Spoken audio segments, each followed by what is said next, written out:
Good morning or afternoon, depending on when you're watching the video. I'm Linda Crowder from Russell Specialty Books and Gifts. And this is, oh my goodness, I think our fifth author virtual event during the coronavirus time. So Barbara, would you like to introduce yourself and just tell us a little bit about your background? Sure. Hi, how is everybody today? It's morning where I am. I am a retired educator and historian. My background is I have undergraduate and graduate degrees in history, but I went into teaching, and I wound up in elementary school teaching. First I was going to go into high school. I bounced around. I wound up in elementary school teaching, and I taught everything from grades K through 7. And then I became interested in special education because I saw how many children had needs, and I really became interested in the field. So I went back and I got a master's and certification in special education. And that kind of evolved. I worked with really delayed children, mostly in the preschool area, even autistic children, Down syndrome, crack cocaine babies, very severely delayed children. And I wound up becoming a principal of a special ed preschool, and then an administrator in New York City for special ed programs. So I kind of ran the gamut, went from classroom into administration. But I always loved my history. So when I did retire from formal classroom and administration, I decided I was going to combine my two passions. And I didn't know quite how to do that. I mean, retirement lasted about 2 days before I decided this isn't going to work for me. It doesn't work for my husband either. He's, he of course does the illustrations for my books, and he is an artist and a writer himself. So we're both, very antsy. So what I did is I started to write for a local news magazine, and I did kind of historical articles that went with the theme of the magazine. And I still wanted to get back to working with kids. And, even though, I have children and grandchildren, I kind of miss the classroom. So I said, well, maybe I could make learning about history fun, because a lot of kids aren't interested in history because they think it's just a bunch of facts and boring. Dates and battles and names. Yeah, right. Which it really isn't. It's really a reality show. History is really one of the greatest reality shows. And my husband came up with a fantastic idea, because he is an artist and he's been drawing since the age of 5. So he created a cartoon character based on a younger version of me. And that became Little Miss History here. So she's kind of a wannabe park ranger, hiker, combines the things that I used to do. I love to travel, I love to hike. And I used to wear these rose-colored glasses when they were in style. Oh, is that where they came from? Because I That's noticed where they she's got came those big from. glasses on. Right. And of course, my husband made it a cartoon character, so he exaggerated the features. I really have small ears, not big ears, but he made her cartoony. And she wears these hiking boots that are oversized, and they're in remembrance of my father, who had huge feet. So it's like a combination. Look like Franken boots. I'm looking at the book. I have one of the books here in front of me, and I was looking at it, and they kind of look like Franken boots now that you mention it. Yeah. So that's how she evolved, and she narrates all of the stories. So what we do is we go to historical places and historical sites like parks and museums and houses and libraries. And we make it a lot of fun for kids. So the books are heavily illustrated, and they also have real photographs. So we go to the sites and take photographs Oh, so you and get to write off your incorporate. vacations that way. Yeah, There you kind go. of. Some of the places I had been to before, and some of the places not. But that's the way we do it. So it's kind of a mixed media. So we have the books. My husband does the design and the layout, and he also is a publisher because he has his own publishing company from years back. So we do everything but the printing of the books. We don't do the physical printing, but Right, right. everything else is a joint process. And that's one of the things that we do sometimes when I go into schools. My husband also comes with me, and kids love to see how a book is put together. You know, they Awesome. love to get involved with that. So that's one of the things that we sometimes do.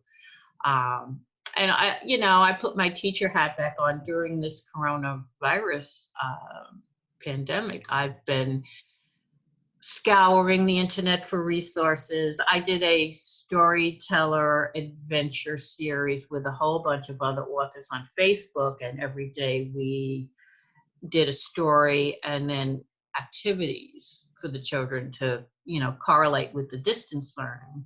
And I've also been connecting with all of my friends. I have homeschool followers, I have teachers who are followers, and past colleagues, and I've been combining all of that, and every day I post resources on my Facebook and other media outlets. So I'm trying to find all kinds of learning resources for kids. So if they want to follow you on Facebook, is it under your name or is it under Little Miss History? How would they I find you? have a Facebook page, littlemisshistory.com. So it's www.facebook.com/littlemisshistory.com. And they can contact me on Facebook. My website is the same, Little Miss History. littlemisshistory.com. Okay. What was your first book in the series? The first book is Mount Rushmore. Oh, I have Mount Rushmore. Yeah, Right here. that was the very first one. And Just to give people an idea of the inside. See, there right now, there's Little eyeball. Miss History scaling and showing them, the proportions and the size. The kids sometimes have a really tough time imagining size. Oh, no, I did the first time I went to Mount Rushmore. It's kind of off at a distance from where you can the road and where you're observing it. And for me, in one sense, I had just been to the Crazy Horse Monument, which I see you also have in here. And the Crazy Horse Monument feels so huge because it's the site of a mountain, and they're carving the horse. They're taking the mountain away to carve the rest of the horse. Right. But Mount Rushmore is carved onto the side. So I thought, oh my gosh, it's so much smaller than I envisioned. But then you get closer up to it and it just gets bigger and bigger and bigger. And a lot of kids don't know, well, a lot of, it's amazing how many people who really don't even know where Mount Rushmore is. Yes. And I love when I'm at an in-person event, I love to ask people when they're passing by, oh, do you know where Mount Rushmore is? And you would be surprised at some of the answers. Yeah.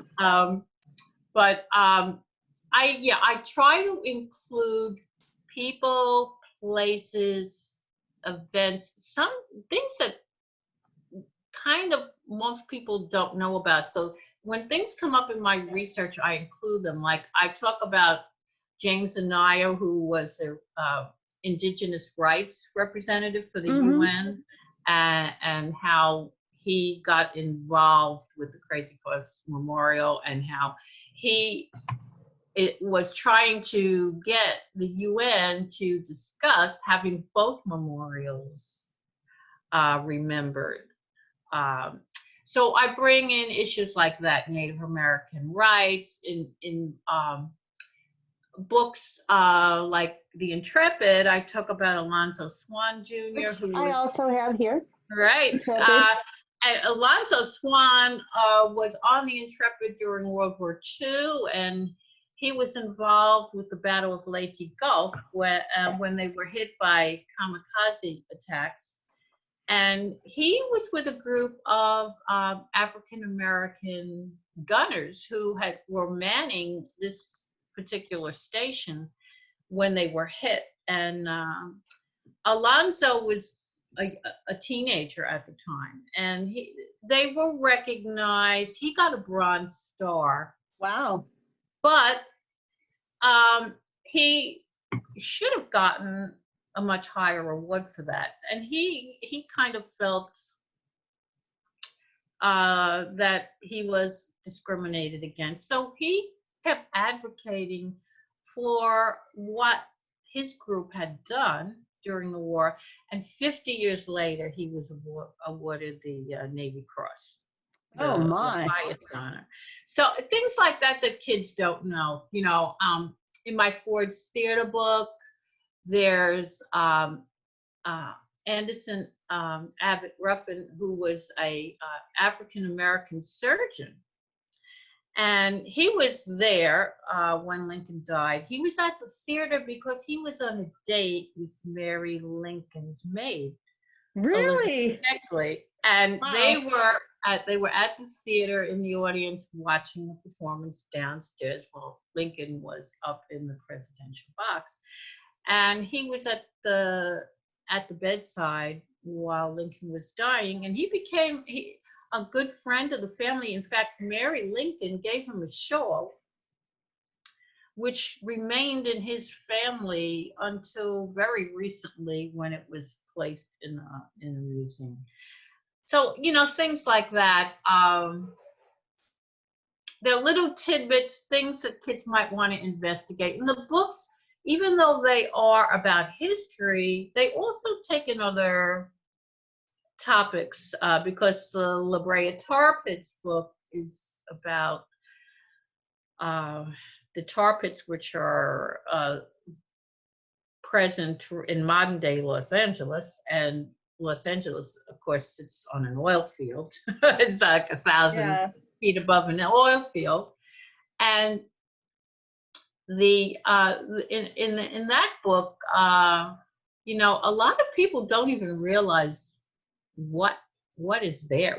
They don't really know what the tar pits are. They don't realize that there's an actual archaeological dig going on. Oh, and there's a huge oil field in LA, and people never really think that it's there, but it's still there. It's still and as they're digging, they're constantly finding more fossils, and they're building a subway out there now, and as they're digging, they're finding more and more fossils. So the whole area is just, you know, riddled. Well, I don't know if any of our viewers have been to the tar pits. You drive down Santa Monica Boulevard, and there's all these buildings and huge skyscrapers, and then boom, right there in the middle of all this is the La Brea Tar Pits. And they have the tar pit is there still open so they can see what it is, but then they have a fabulous museum that goes with it.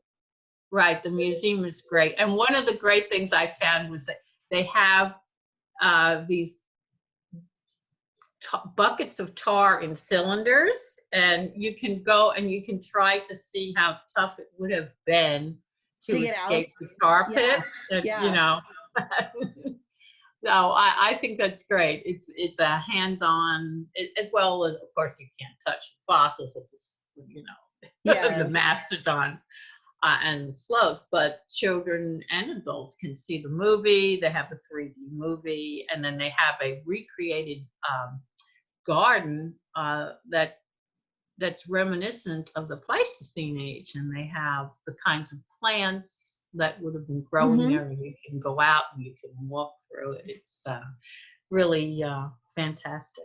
Yeah, someday when we can travel again, people, and I think too, for us, we're right in the dead center of Kansas is where the bookstore is, and people, when they're traveling, when they're out on vacation, if they're getting ready to go to some of these places that you write about, I think it would be fabulous to have these books for the kids because it really gets the kids bought into where you're going. I know when I was a kid and we would go on road trips, it was all like, oh, man, are we there yet? You know, Right. Are we there? it's crazy.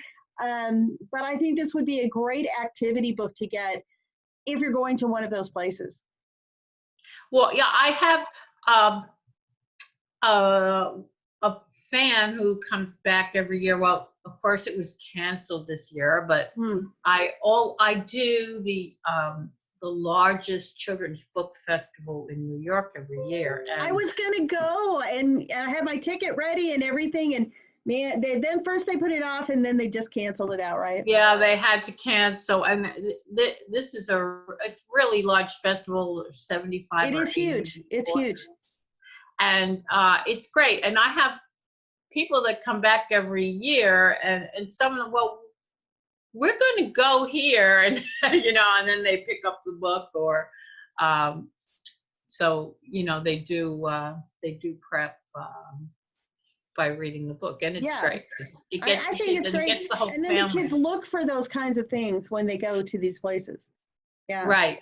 Yeah. It gets them their creativity going, and I like them to be able to go off in different directions, and that's why the books are so diversified. It's not like that I want to stick to one period or one era. Some of them, like the Sequoia National Park book hits on environment and nature, and the same thing with the North Pole book. The North Pole book is probably the most diverse as far as topics, because it talked a little bit about geography and all of the nations that claim territory in that area. And then I go into some of the animals that live in the Arctic, and we talk about the different flags of the nations, and the whole legend of how Santa Claus came to be, the myths and the history, and some of it was real, some of it wasn't, and then the history of advertising and how that tied in with the whole Santa Claus image. So that one really it's a whole diversity. We even talk about the controversy over the night before Christmas. Now, not many people know that there's a controversy about that, but actually, although it's been widely attributed to Samuel Clement Moore, maybe he didn't write it. I didn't. I've never heard that. It might have been Henry Livingston Jr. And I've been to his house. He was related to the Livingston who was involved with writing the Declaration of Independence. It's the same family. And he was a poet, and he had a large family of children, lived here in the Hudson Valley at Claremont. And he was very devoted to his children, and he wrote poetry for his children. And the poem was attributed to Samuel Clement Moore, who was a minister. He had one child, but he was a very stern person. And that would be hard to really picture him writing that. Writing no, it was published anonymously. And so that's why we're talking about attributed to, as opposed to, it didn't come out with a byline. And he does live in this area as well. So it turns out that he had a cousin, Samuel Clement Moore, had a cousin who was a governess. And she worked at the home of the Livingstons. Oh, okay. So some people think that she might have smuggled out some of his poetry. Who knows? But scholars argue, over the writing style and whatnot. But that's also a little tidbit in there. Intrigue. So the most recent one I have, and I think this is your most recent one, is Tombstone. Tombstone. This is actually a hardcover. The others were paperbacks. Do they come out in hardcover and then after a while you put them out in paperback, or is No, this a change? actually, the opposite. We started out with paperbacks, and a lot of people ask me to consider hardcover for use in the classroom. Oh, okay. And I kind of like the idea of a hardcover for children anyway. So we started doing some hardcovers. So the North Pole came out originally in paperback, but then in hardcover. And we did a book on FDR's home and presidential library at Hyde Park. Mm-hmm. That one is in hardcover. And then the Tombstone book also is in hardcover. Are you planning something on Dodge City? Trying to bring Kansas in here somewhere? Oh, we may. Maybe I don't know. on Dorothy's home, you know? Yeah, well, yeah, that would be fun. That would be fun. Actually, my daughter once played Dorothy in the play. Wizard. We're very big on Wizard of Oz out here. But we may. I mean, I know definitely there are some more books in the West Plan. The next book is going to be Independence Hall and the Museum of the American Revolution. Oh, awesome.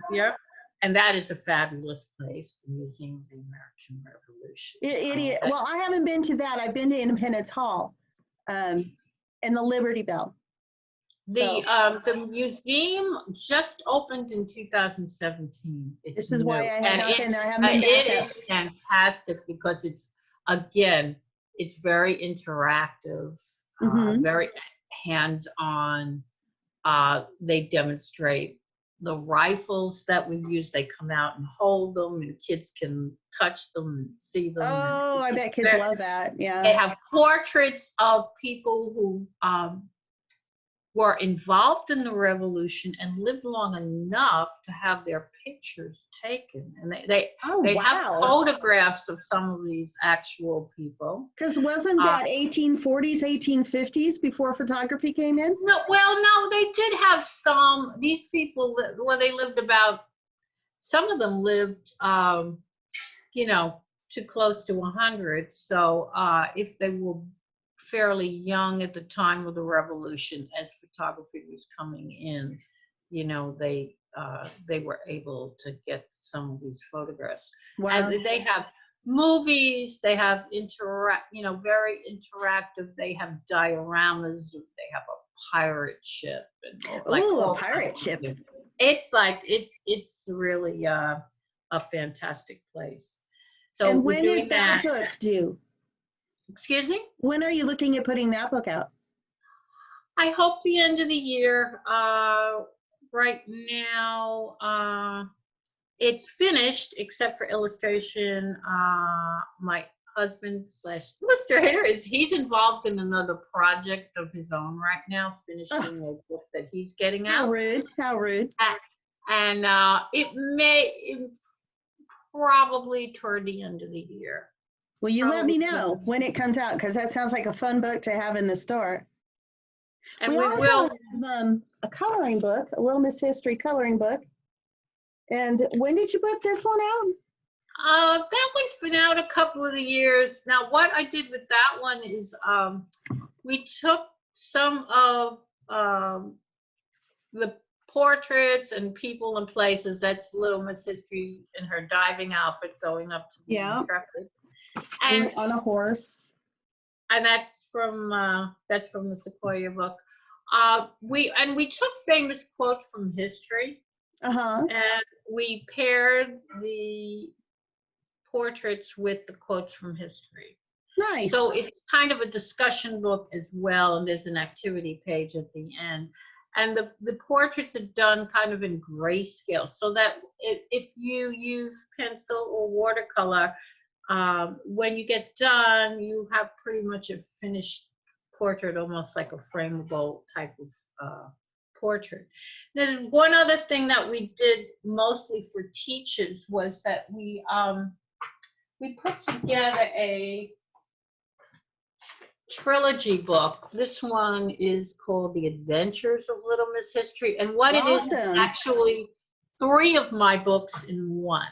So this one has the 3 New York City books, the Statue of Liberty, the Ellis Island, and that, of course, is a very timely topic today, immigration, and the Intrepid Sea, Air, and Space Museum. So teachers here in New York who wanted to teach local history were interested in having all of the books in one volume. So Mhm. that one, The Adventures of Little Miss History, that's how that one came about. Now, your coloring book says volume 1. Is there a volume 2, or is it Not someday in yet. the works? There will be eventually. We have volumes on them. So in the Little Miss History Travels 2, there are 11 books. The Tombstone is the most recent. Then there's the Adventures book, which is the trilogy of the 3, and the coloring book that we did volume 1 because we did anticipate eventually doing more. You know, it's a very good idea to plan ahead. Right, you never know, and since it is a series, it stands to reason that pretty much everything I do will probably become a series at some point. Now, you mentioned teachers.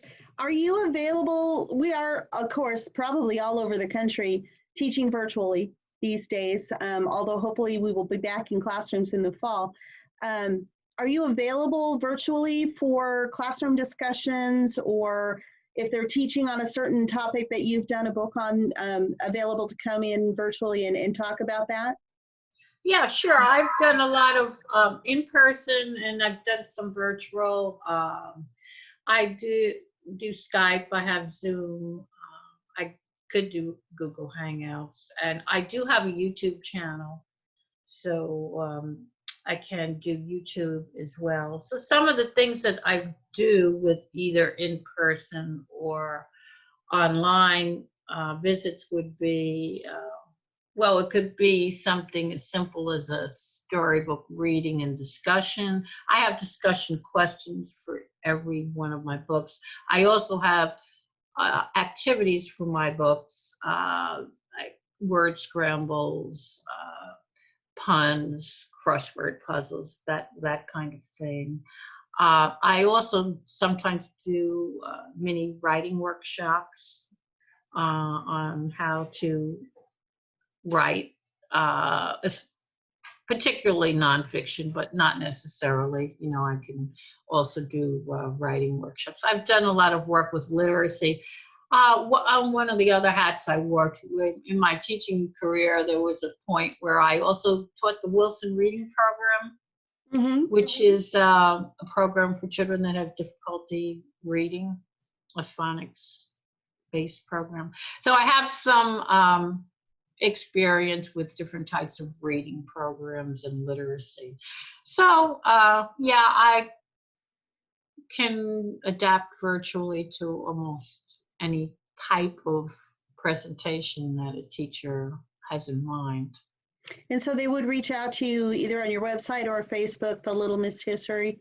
Right. Well, they can message me on Facebook, littlemisshistory.com, or directly through my website. There's a contact on my website, and just write in the contact. And I'll be posting the website and the Facebook link on the video when I post the video on both my YouTube and on the Facebook site. Yeah, I'm pretty easy to find. I'm like all over the internet. So mostly it's littlemisshistory.com. I also have a blog. So my blog is bamauthor.me, that my initials BAM author. That's also my Twitter. So on my blog, what I do is, I do a lot of things, but I try to review what I call family-friendly books. So I do almost as much reading as I do writing. These days I'm reading mostly children's books, not so much for my own benefit, but I'm I'm a top reviewer on Amazon, so I do a lot of reviews, and I've kind of transferred many of those to my blog. So my blog is used to share what I consider good reading. I also do tips for authors. So I have that on my YouTube channel and my blog. I adapt pretty much if to the situation. I have some coronavirus advice on my blog. I have links also to the story time. So that story time adventure that I did with the authors group, that's also on my YouTube channel. Nice. So maybe someday there'll also be like a Little Miss History pandemic. Going and looking I at pandemic. thought of having her visit perhaps the Spanish flu. Yeah, I've already. We're all doing a lot of reading up on the Spanish flu right now. Yep. Yep. Yeah. Anything's possible. I've written articles, like I said, for my news magazine. I write articles on sometimes crazy things with angles connected to history, because it depends on what the theme is. Right. So I've done articles on all kinds of things with its connection to history. So those are really adult articles. Most of my books are enjoyed by adults as well as kids. Yes. They're picture books, and at first glance, some older kids will say, "Oh, well, they're picture books," but they're a lot more sophisticated than fiction picture books. And the actual reading level of my books is really middle grade. So I do a readability index right. After I finished writing and editing my books. And most of them, when you combine different reading scales, they come out between late 4th and 7th grade, actual independent reading levels. Now, most of my books, I have a glossary to explain more difficult terms, but the vocabulary is not simple. It's fairly sophisticated. So young kids get hooked on the pictures and they get interested that way, and older kids get really into the content and the different perspectives and ways. And for the older kids, it's kind of like those graphic novels that are so popular. Yeah. Right. Yeah. Right. We are out of time. Is there anything else you want to tell people before we go? Oh, hang in there. I think we're right now we're pretty stressed.